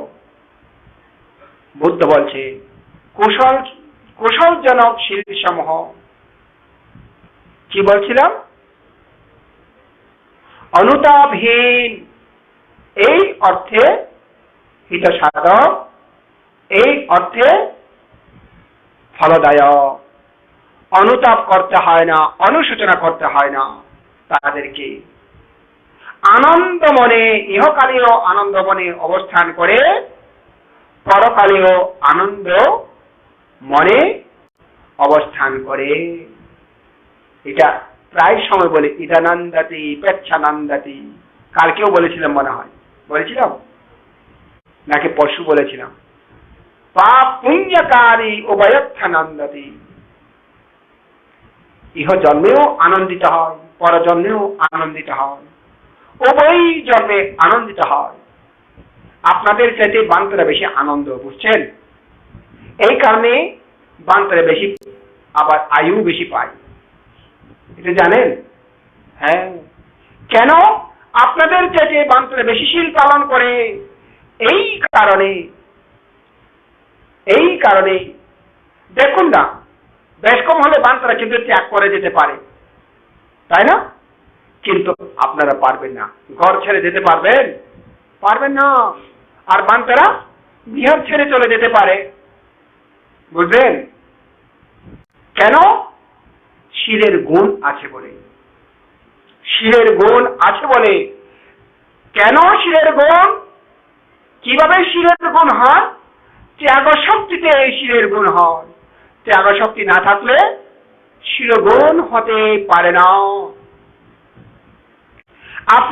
আপনারও যদি ত্যাগ শক্তি থাকে, দেখবে ঘরের মধ্যে ঝামেলাটা আপনাকে স্পর্শ করছে না। হ্যাঁ, ঘরের মধ্যে ঝামেলা প্রত্যেক ঘরে কিছু না কিছু আছে, তাই না? কিন্তু আপনাকে স্পর্শ করে না, আপনি হাসি খুশিতেই থাকেন। এই কারণে বলছে অনুতাপহীন, এই অর্থে হিতসাধক, এই অর্থে ফলদায়ক। আবার আনন্দ বানতে বলছেন, প্রশ্ন করছে, বান্তি ভগবান অনুতাপহীন কোন অর্থে হিতসাধক, কোন অর্থে ফলদায়ক? অনুতাপহীন এটা আবার কোন অর্থে হিতসাধক, কোন অর্থে ফলদায়ক? বুদ্ধ উত্তরে বলছে, আনন্দ অনুতাপহীন প্রমোদ অর্থে হিতসাধক, প্রমোদ অর্থে ফলদায়ক। প্রমোদ মানে কি? আনন্দ। প্রমোদ মানে কি? আনন্দ। প্রমোদ তরী নাম শুনেছেন? হ্যাঁ হ্যাঁ, প্রমোদ তরী নাম শুনেছেন না? তরী মানে কি? নৌকা। হ্যাঁ, নৌকা বা জাহাজ আর কি, নৌকা বা জাহাজ। আর প্রমোদ মানে আনন্দ। যেই জাহাজে আনন্দ করা হয়, ফুর্তি করা হয়, তাকে বলে প্রমোদ তরী। আমি দেখেছি কলকাতাতে প্রায় 3 তলা কি 4 তলা এই জাহাজটা বড় আছে, একেবারে ঘর। বাইরে থেকে আমরা দেখেছি। তাই? ও, আমাকে অরুণজ্যোতি, সদ্য অরুণজ্যোতি বানতে বলছেন, ডক্টর অরুণজ্যোতি বানতে বলছেন, কি চলবেন, যাবেন? আমি বলে, বানতে আমার এত কামনা নাই, চলো দেখি, তারপরেও কিরকম হয় দেখি, টিকিটটা কিরকম অন্ততপক্ষে খবর নিয়ে দেখি। বানতে টিকিটটা খবর নিল, একেবারে সবচেয়ে নিম্নতম যেটা টিকিট, সেটাও 20,000 না 25,000 রুপি। যেটা সবচেয়ে নিম্ন 20,000 নাকি 25,000 রুপি। বানতে বলছে, এটা আমাদের জন্য নয় রে বাবা। সবচেয়ে নিম্ন, ঊর্ধ্বটাই বা প্রমোত্তরী। এই এখন বলছে অনুতাপহীন। আনন্দ বানতে বুদ্ধকে জিজ্ঞেস করছেন, অনুতাপহীন কোন অর্থে হিতসাধক, কোন অর্থে ফলদায়ক? মন দিয়ে শুনবেন, কিন্তু হয়তো আপনার ভালো লাগছে না, আমি দেখতে পাচ্ছি তো আপনাদের ভালো লাগছে না, কিন্তু এটা খুবই দরকার, খুবই দরকার, বুঝছেন? অনুতাপহীন কোন অর্থে হিতসাধক, কোন অর্থে ফলদায়ক? বুদ্ধ উত্তর করছে, প্রমোদ বা আনন্দ অর্থে, আনন্দদায়ক এই অর্থে, হিতসাধক এই অর্থে ফলদায়ক। কেউ যদি মনের মধ্যে অনুতাপ না থাকে, তাহলে কি থাকে? আনন্দ থাকে। মনের মধ্যে যদি অনুতাপ না থাকে, অনুশোচনা না থাকে, তাহলে আনন্দ থাকে।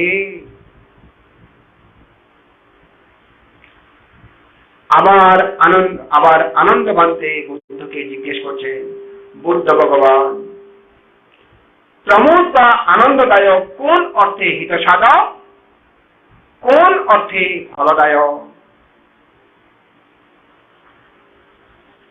বুদ্ধ উত্তরে বলছে, হে আনন্দ, প্রমোদ বা আনন্দদায়ক প্রীতি অর্থে হিতসাধক, প্রীতি অর্থে ফলদায়ক। প্রীতি বুঝেন তো? প্রীতি কি? প্রীতি ভালোবাসা? হ্যাঁ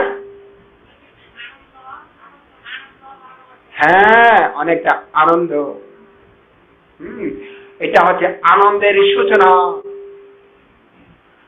প্রশান্তির সূচনা, সুখের সূচনা হচ্ছে প্রীতি। আমি প্রায় সময় প্রীতিটাকে উপমা দিই, মনে হয় বেশিরভাগ ভাবনাতেই মনে হয় আমি প্রীতি উপমা দিয়েছি। কিরকম? এখন গরমকাল না, প্রচন্ড গরমকাল, এখন তো বর্ষাকাল, গ্রীষ্মকালে বেশি গরম না, প্রচন্ড গরম। গ্রীষ্মকালে প্রচন্ড গরমে ধানের মাঠগুলো ফেটে যায়, দেখেছেন কখনো? হ্যাঁ হ্যাঁ, ধানের মাঠগুলো ফেটে যায়, উপর থেকে প্রচুর গরম পড়ে রোদ, আবার নিচে থেকে ভাবসা গরম উঠে, এটা কষ্ট। সেখানেও মানুষকে হাঁটতে হয়, তখনকার দিনে গাড়ি ছিল না, হাঁটতে হতো। এইরূপ কোন মানুষ যখন হেঁটে যায়, তখন তৃষ্ণার্ত হয়ে যায়,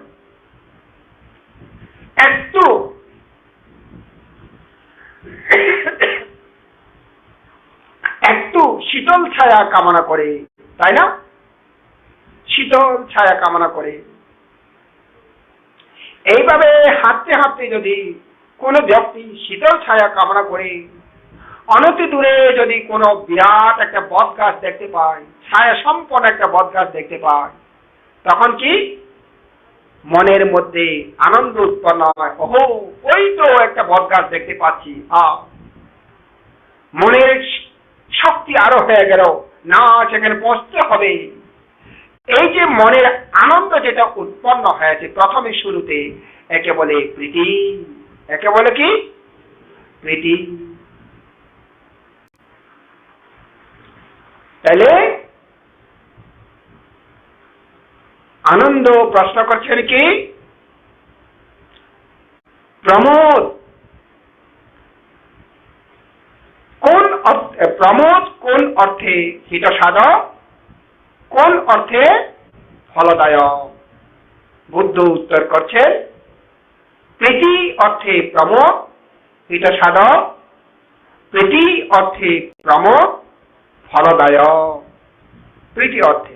আবার আনন্দ জিজ্ঞেস করছেন বুদ্ধকে, ভগবান বুদ্ধ, প্রীতি কোন অর্থে হিতসাধক, কোন অর্থে ফলদায়ক? বুদ্ধ উত্তরে বলছেন, আনন্দ, প্রশান্তি এই অর্থে প্রীতি হিত সাধক। প্রশান্তি এই অর্থে প্রীতি ফলদায়ক। প্রশান্তি কি? প্রশান্তি কি? শান্তি। প্রীতি কি? হ্যাঁ,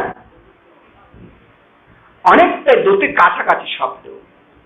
প্রীতি ছাড়া প্রশান্তি হয় না। হ্যাঁ, ওই যে মানুষটি প্রথমে গাছটাকে দেখেছে, কেমন গাছটাকে দেখেছে, দূর থেকে দেখে প্রীতি অনুভব হলো, একটা শীতল ছায়া সম্পন্ন গাছ দেখতে পাচ্ছি। একটু তাড়াতাড়ি যায়, তাড়াতাড়ি গিয়ে গাছের নিচে পৌঁছে, কেমন গাছের নিচে পৌঁছে একটু করে গাছের নিচে ছায়ার মধ্যে বসলো। শান্তি না? গাছের নিচে যখন বসলো, শান্তি। একটু যদি বাতাস বাইতো মৃদু মৃদু, ভালোই হতো। মৃদু মৃদু বাতাস বচ্ছে, বয়ে আসছে, আরো ভালো লাগছে। একটু করে যদি জল খেতে পারতাম না, একটু করে যদি ঠান্ডা জল খেতে পারতাম, ভালোই হতো। একটু অধিক তাকাতেই পাশে দেখতে পেলেন বিরাট একটা সরোবর। সরোবর কি? দিঘি, লেক, বিরাট একটা লেক, পরিষ্কার পরিচ্ছন্ন জল। চিন্তা করলে না, সেখানে গিয়ে একটু করে জল খায়। একটু করে জল খেলেন, যতটুকু দুকে গেছে জল, একেবারে মনে হচ্ছে যেন রন্ধে রন্ধে একেবারে শান্তি শান্তি শান্তি হয়ে গেছে। কেমন মনের এখন আনন্দ প্রীতিটা আরো পরিপূর্ণ হলো শরীরে। তখন বলে প্রশান্তি। তখন বলে কি? প্রশান্তি। শান্তি শান্তি শান্তি, তাই না? দূর থেকে যখন আসে বলে না, এই এক গ্লাস পানি দে তো, কেনা একটা ঠান্ডা তুমি দে। যেমন যখন খায়, জেড়ে জেড়ে গিয়ে একটা শান্তিও বাহ, হয় না? ওই ছাত্রছাত্রীরা বলতে পারবে স্কুল থেকে আপনি গরমে গরমে না, ফ্রিজ থেকে এক গ্লাস জল যদি খেতে পারে, শান্তি। এখন আবার আনন্দবান থেকে বুদ্ধকে আবার প্রশ্ন করছেন, বুদ্ধ ভগবান, প্রশান্তি কোন অর্থে হিত সাধক, কোন অর্থে ফলদায়ক? কি প্রশান্তি কোন অর্থে হিত সাধক, কোন অর্থে ফলদায়ক? বুদ্ধ বলছে আনন্দ, প্রশান্তি সুখ অর্থে হিত সাধক, সুখ অর্থে ফলদায়ক। কি অর্থে? সুখ অর্থে হিত সাধক, সুখ অর্থে ফলদায়ক। সুখ কি? সুখ কি? প্রশান্ত না?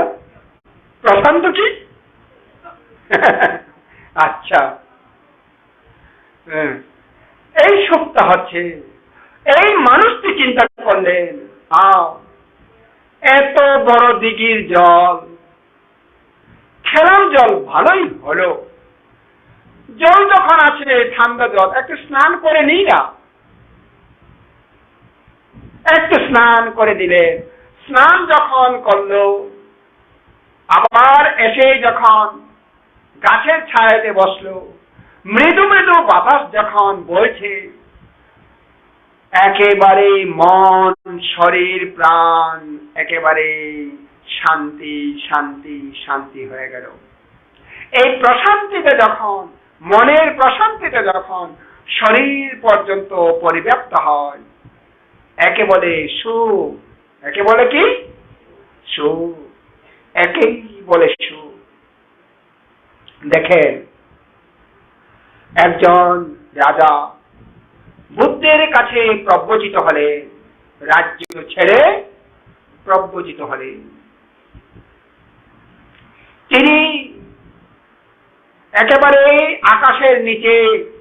আকাশের নিচে শুয়ে বলছে, অহো কিং সুখাম, কিং সুখাম, অহো কিং সুখাম।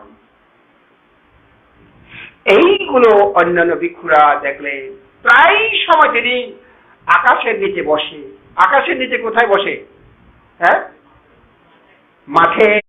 হ্যাঁ, মাঠে বসলে আকাশের নিচে বসা হয়। আকাশের নিচে বসে মাঠের মধ্যে চোখ বন্ধ করে বলে, কিং সুখাম, কিং সুখাম, আহো কিং সুখাম।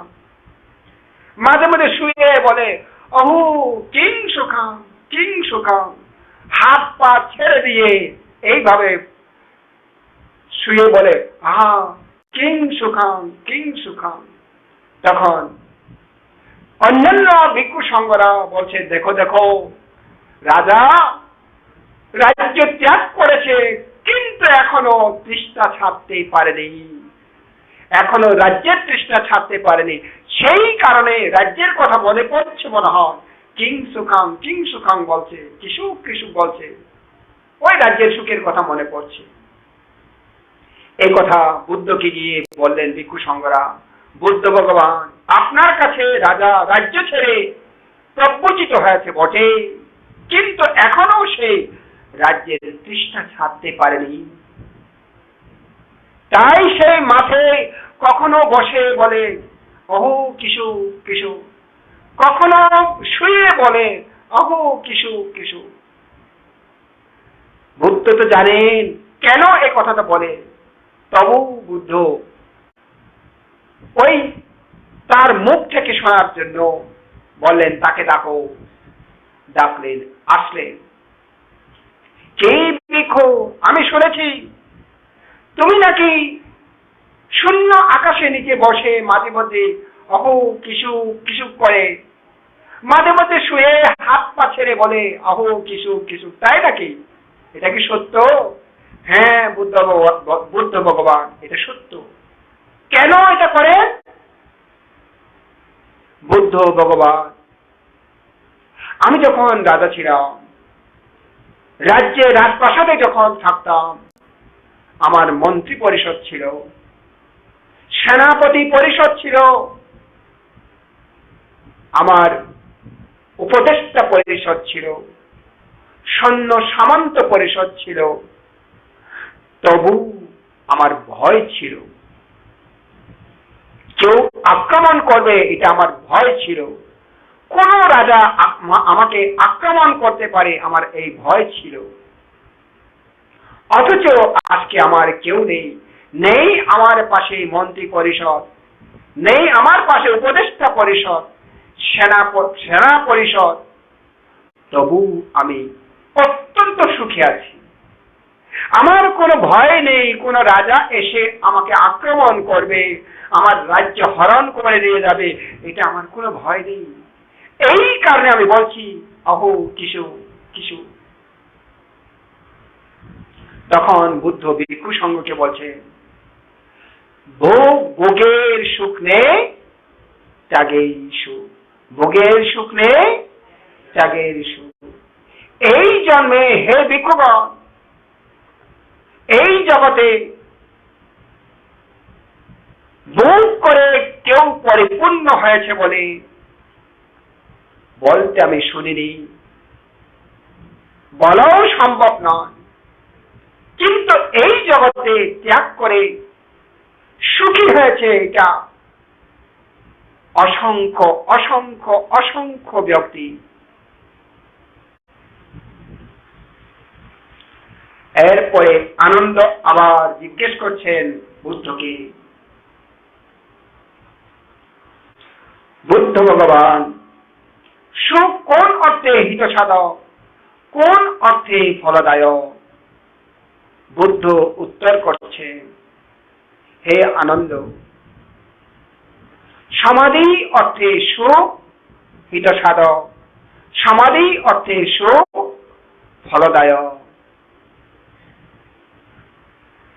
অন্তর এবং বাহির যদি সুখে পরিপূর্ণ হয় তাহলে সমাধি হয় না, বুঝলেন?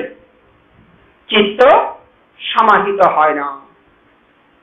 চিত্ত সমাহিত না হলেও সুখ আসে না। বুঝলেন? সুখ সুখ সুখী হয় না, আর সুখী না হলে চিত্ত সমাহিত হয় না। আমার কথা বুঝছেন তো? হ্যাঁ, ভালো না লাগলেও শুনুন, এটা ধ্যানের বিষয়। বুঝলেন তো? এটা কি ধ্যানের বিষয়। হতে যারা আছে তাদের ভালো লাগবে না। চিত্ত যদি সুখী না হয়, একাগ্রতা হয় না। একাগ্রতা না হলে সমাধি হয় না। সমাধি না হলে প্রজ্ঞা উৎপন্ন হয় না। বুঝলেন তো? দেখেন, আবারও আনন্দ প্রশ্ন করছেন বুদ্ধকে। বুদ্ধ ভগবান, সমাধি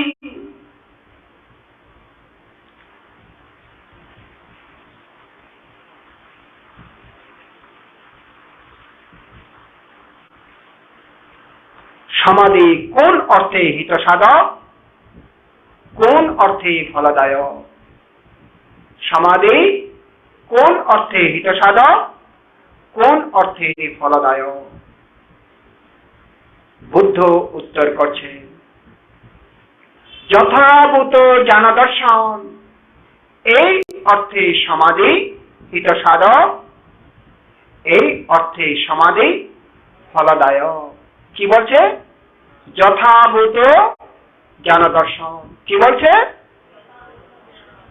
হ্যাঁ, যথাভূত জ্ঞান দর্শন মানে কি? জ্ঞান দর্শন বুঝলাম, যথাভূত কি? যথাযথ, যেটা সত্য, সার, একে বলে যথাযথ। ভূত মানে কি? উৎপন্ন হওয়া, সার সত্যতা যেটা উৎপন্ন হয় সেটাকে দর্শন করা। আমি যে বললাম প্রজ্ঞা, এটা প্রজ্ঞার অংশ। যথাভূত জ্ঞান দর্শন এই অর্থে হিতসাধক, এই অর্থে ফলদায়ক। চিত্ত যখন একাগ্রতা হয়, দেখুন, চিত্ত একাগ্রতা যখন হয়, সমাধি হয়। সমাধি কয় প্রকার বলছিলাম? সমাধি কয় প্রকার? খেয়ে ফেলেছেন না? সমাধি দুই প্রকার। সমাধি কয় প্রকার? দুই প্রকার। কি কি? মিথ্যা সমাধি, সম্যক সমাধি। সমাধি কয় প্রকার? কি কি? মিথ্যা সমাধি, সম্যক সমাধি। সমাধি দুই প্রকার। আবার বলেছিলাম, সংকল্প কয় প্রকার? দুই প্রকার। কি কি? সম্যক সংকল্প, মিথ্যা সংকল্প। দৃষ্টি কয় প্রকার? দুই প্রকার। কি? সম্যক দৃষ্টি, মিথ্যা দৃষ্টি। এখানে এইভাবে ক্রম পর্যায়ে যদি না হয়, তাহলে মিথ্যা সমাধি হতে পারে। কেমন? উপমা দেখিয়েছিলাম না? কেউ গাঁজা খেয়ে বাবা বাবা বলে দেখেও সমাধি লাভ করে, তাই না? সমাধি লাভ করে তাদের পাওয়ার হয়, কিন্তু কিন্তু মার্গফল লাভ হয় না। মার্গফল লাভ হয় না। কেন? আর্য অষ্টাঙ্গিক মার্গে পড়েনি বলে। এই সমাধিটা আর্য অষ্টাঙ্গিক মার্গের বহির্ভূত বলে। বুঝলেন? আর্য অষ্টাঙ্গিক মার্গের বহির্ভূত হলে কখনো মার্গ লাভ হয় না। বুঝলেন? তাহলে এখন এই কারণে এখানে বলছে যথাভূত জ্ঞান দর্শন। শুধু জ্ঞান দর্শন, যথাভূত জ্ঞান দর্শন। আবার আনন্দ প্রশ্ন করছে বুদ্ধ ভগবান, যথাভূত জ্ঞান দর্শন কোন অর্থে হিত সাধক, কোন অর্থে ফলদায়ক?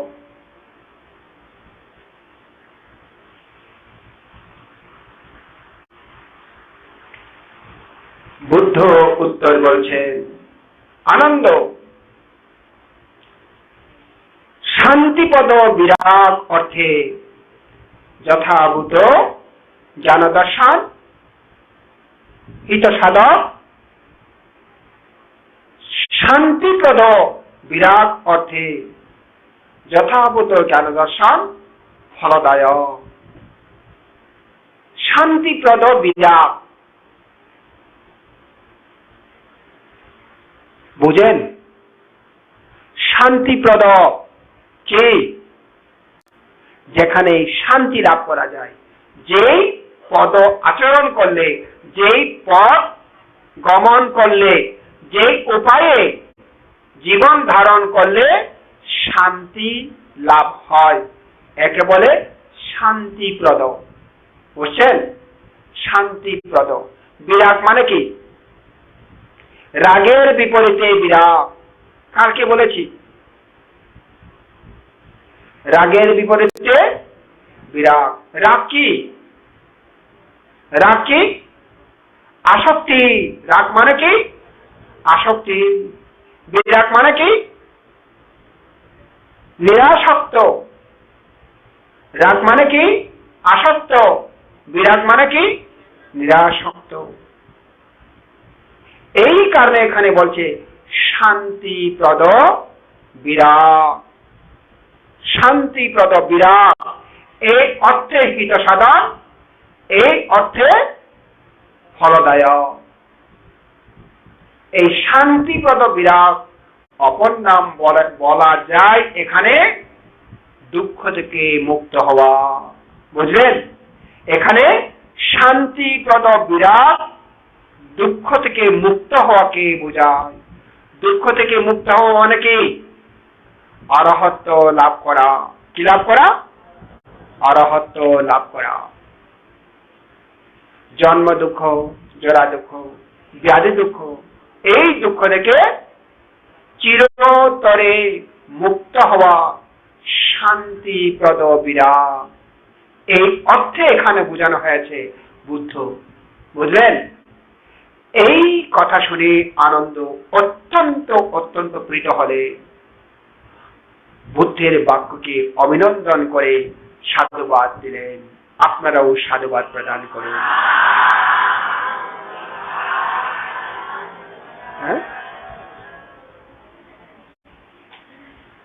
হ্যাঁ, আমার মনে হয় আমরা আর বাড়ালে ভালো হবে না। গল্প বলেছি না আজকে? বলেছি গল্প? হ্যাঁ, আপনারা গল্প বলতে বলেন তো। গল্প তো বলেছিলাম না? হ্যাঁ হ্যাঁ, কি গল্প মনে আছে? হ্যাঁ, ভবিষ্যৎ গল্প। আচ্ছা, কালকে বলতে পারবেন তো? আচ্ছা আচ্ছা, ঠিক আছে। গল্পগুলো মনে থাকে, গল্পগুলো মনে থাকে কেমন, কিন্তু আসল কথাগুলো মনে থাকতে হবে। গল্পগুলো থেকেও আসল কথাগুলো মনে থাকতে হবে। কিভাবে একজন প্রব্রজিত বা কিভাবে শিলদারি কিভাবে ত্যাগ করে চলে যেতে পারে। আমি এই কথাগুলো তুললাম এই কারণে, এখন বর্ষাবাস চলছে, প্রত্যেক বিহারের মধ্যে উপসর্শীল গ্রহণ করে। কেমন উপসর্শীল গ্রহণ করে? কি করে? এখান থেকে সকালে আসবেন, সকালে এসে বুদ্ধ পূজা সাজাবেন, সবাই গাথা বলে বুদ্ধ পূজা তুলবেন, তুলে তারপরে অষ্টশীল নেবেন, পানি টানি ডালার পরে দান টান যা দিবে, তারপরে ঘরে যাবে, খাবে, আরাম করে ঘুম যাবে। তাই না? আরাম করে ঘুম যাবে, আর বাঁধতে থাকবে, উপাসক উপাসিকাগণ ধ্যান করতে আসেন, ধ্যান করতে আসেন। আমার ধ্যানটা তো ওখানে চলছে, হ্যাঁ না, ঘরের মধ্যে আমার ধ্যান চলছে, আরামে চলছে লম্বা হয়ে, তাই না? তারপরে অনেকক্ষণ পরে একেবারে পঞ্চশীল নিবার সময় অনেকক্ষণ পরে ধ্যান থেকে উঠে বিহারে পড়তে পারে না, পঞ্চশীল অর্ধেক থেকে দূরে দূরে এসে এসে পঞ্চশীল অষ্টশীল, দূরে দূরে অষ্টশীল দেয় না, এইভাবে হয়।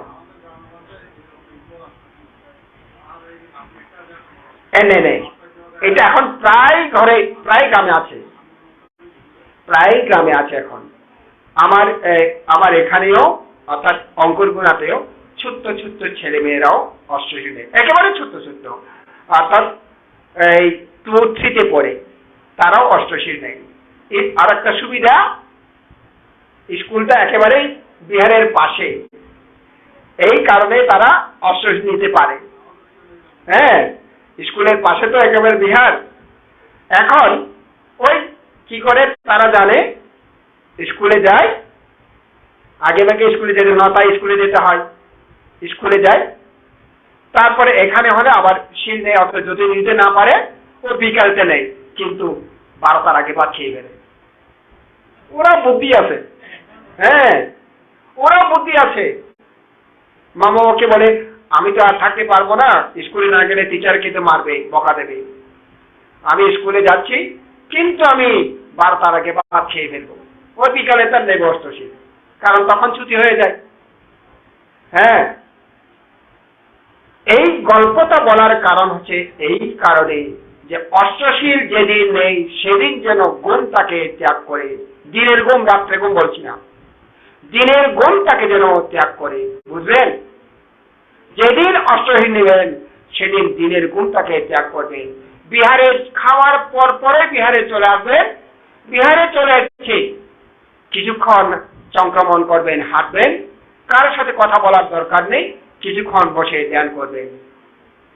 হ্যাঁ, আমার ওখানে আছে, কেউ কেউ একেবারে যায় না, এই সারাক্ষণ হাঁটে অথবা ধ্যান করে, হাঁটে অথবা ধ্যান করে।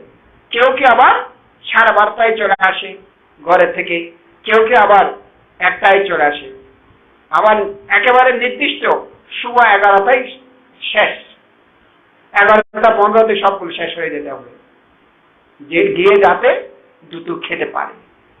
এই কারণে তারা 12:30টায়, 1টায়, কেউ 2টে আসে, কেউ 3টে আসে, সবাই তো এক ধরনের নয়, কিন্তু যারা করে একেবারে মনে প্রাণে করে, সবাইকে বলবো না, এগুলো খুব গতি করে একজন হয়ে থাকে, কিন্তু করে। আপনাদেরকেও এই কথাটা বলছি। আর এখন যেদিন অষ্টশীল গ্রহণ করে সেদিন গৃহ ত্যাগ করা হয়। কেমন? এই কারণে তাদেরকে বলে ব্রহ্মচর্য। তাদেরকে কি বলে? ব্রহ্মচর্য। ব্রহ্মা বলে আর কি, ব্রহ্মচারী। অব্রহ্মচারিয়া বেরামণি শিক্ষাপদং সমাদিয়ামি। অব্রহ্মের মতো অব্রহ্মচর্য হতে বিরত থাকবো, এইরূপ শিক্ষা গ্রহণ করছি। তার মানে ব্রহ্মের মতো থাকবো। তাহলে সেদিন হচ্ছে ব্রাহ্মণ সব ত্যাগ করেছেন সেদিন। এইভাবে ত্যাগ চিত্ত নিয়ে এই 10 দিনও যদি অষ্টশীল পূর্ণ হয়, বিদর্শন ভাবনা করলে তার কোনো কথাই নেই। এত সুযোগ পেয়েও যদি কারো যদি হাতছাড়া হয়ে যায়, বলার আর কিছু নেই। বলতে হবে আমার কপালটা পুরো পুড়ে গেছে, পুরো কপাল হয়ে গেছে, যদি করতে না পারি। তাই প্রত্যেকেই যেন প্রচেষ্টা করে, অবহেলা যেন না করে। 6 দিন চলে গেছে, আর বাকি আছে 4 দিন। 4টি দিন তাকে যেন আপনারা সার্থকে গড়ে তোলেন, এই কামনা করছি। আপনাদের প্রত্যেকের জীবন সার্থকে পরিণত হোক। যারা ধ্যান করতে এসছেন তাদের জীবন যেমন সার্থকে পরিণত হোক কামনা করছি, তেমন যারা এই ধ্যানের জন্য যারা আয়োজন করেছেন তাদের জীবনটাও সার্থকে পরিণত হোক। যারা আর্থিকভাবে দান করেছেন, কায়িকভাবে পরিশ্রম করছেন, কি ত্রিরত্ন সেবক সেবিকা তাদেরকেও অন্তরের অন্তঃস্থল থেকে আশীর্বাদ করছি। যেভাবেই তারা সেবা শুশ্রূষা করে যাচ্ছে তাদেরকে আমি স্নেহ প্রীতি চিত্ত নিয়ে আশীর্বাদ করছি, তারাও যেন সুখের অধিকারী হোক। যাদের যেরূপ ইচ্ছা কামনা তাদের যেন পূর্ণ হোক। যেরূপ পূর্ণচন্দ্র চারিদিকে পৃথিবীকে উজ্জ্বল করে তোলে, ঘোর অন্ধকারে যেরূপ মানে প্রবাহ চারিদিকে আলোকিত করে দেয়, তাদের জীবনটাও সেরূপ আলোকিত হোক এই কামনা করছি। গ্রামবাসী তথা আশেপাশে মুসলিম সমাজ, হিন্দু সমাজ, বৌদ্ধ সমাজ, খ্রিস্টান সমাজ প্রত্যেকেই সমভাবে আমার পুণ্যদান ও আশীর্বাদ লাভ করে সুখের অধিকারী হোক। দেব নাগ কিন্ন যক্ষ ভূত প্রেত প্রত্যেকেই তারাও জন্ম জন্মান্তরের পুণ্য রাশি গ্রহণ করে অনুমোদন করে সুখের অধিকারী হোক। পরিশেষে আবারও তথাগত সম্যক সম্বুদ্ধকে গভীর শ্রদ্ধা প্রভূত চিত্তে বন্দনা নিবেদন করছি। তারই আবিষ্কৃত মহান ধর্মকে বন্দনা নিবেদন করছি। তারই প্রশংসিত সুপতিপন্ন মহান সঙ্গকে বন্দনা নিবেদন করে আজকের মতো দেশনা এখানে শেষ করলাম। জগতের সকল প্রাণী সুখী হোক।